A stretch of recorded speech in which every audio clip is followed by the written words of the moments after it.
আজকে আমার সাথে ঘটে গেল বিশাল বড় একটি দুর্ঘটনা। এই ঘটনার কথাটা আমি আপনাদের সাথে শেয়ার করব। কারণ আমি চাই আমার সাথে যে দুর্ঘটনা হয়েছে আপনারা সতর্ক হয়ে যাবেন অবশ্যই।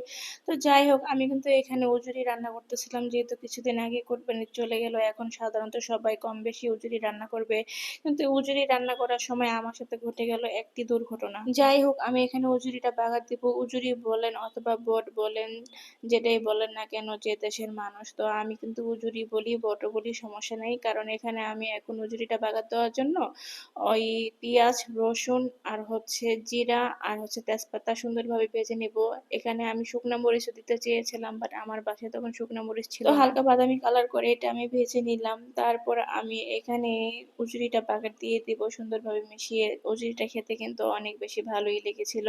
তো যাই হোক, আমি কিন্তু উজুরি রান্না করে খেয়ে তারপরের দিন সামান্য পরিমাণ বেশি হয়েছিল। এটা যখন আমি তারপরের দিন গরম করতে দিয়েছিলাম, তো আমার উপরে উজুরি এমনভাবে ব্লাস্ট হয়ে ফুটছে যে একটা বিশাল বড় দুর্ঘটনা থেকে আমি বেঁচে গেছি। আমরা যারা গৃহিণী আছি আমরা কিন্তু কম বেশি সবাই জানি যে বটটা কিন্তু যখন আমরা চুলায় দিয়ে ভাজা ভাজা করি তখন কিন্তু ফুটে আসে।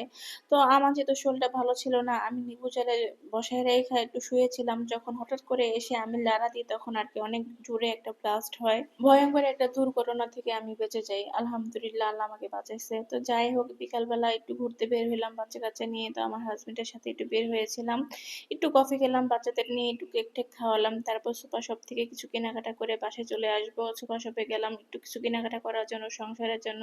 ওখানে যেয়ে দেখি ইরফান আবার ও চকলেট কেনার জন্য পাগল হয়ে গিয়েছে। ছোট মানুষ যেখানে যায় সেখানেই দেখা যায় চকলেট কেনার জন্য পাগল হয়ে যায়।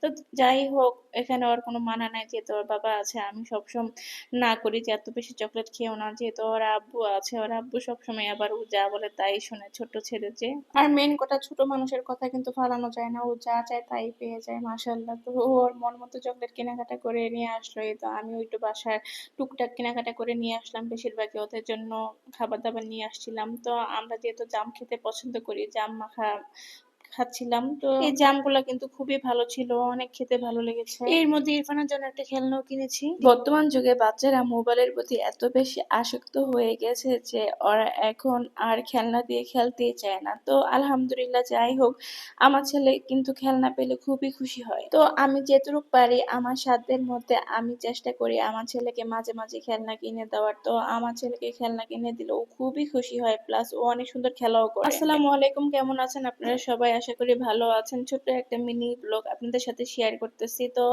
আমার ছেলের জন্য একটি টেনিস বল কিনেছি, তো এটা এখন উপরে ফিক্স করে দিচ্ছে ওর বাবা।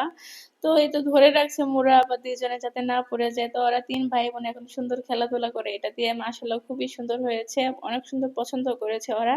তো জিনিসটা কেমন হয়েছে আপনারা সবাই কিন্তু কমেন্ট করে জানাবেন। মাশাআল্লাহ, ওরা এখন খেলাধুলা করতেছে। ইরফানের জন্য বলটা উঁচা হয়ে গেছে, তাই ও আর কি ওর ভাইয়ের কুলে উঠে খেলা করতেছিল। এখন আবার একটা টুল নিয়ে নিছে যাতে ও ভালো মতো বলটা বাড়ি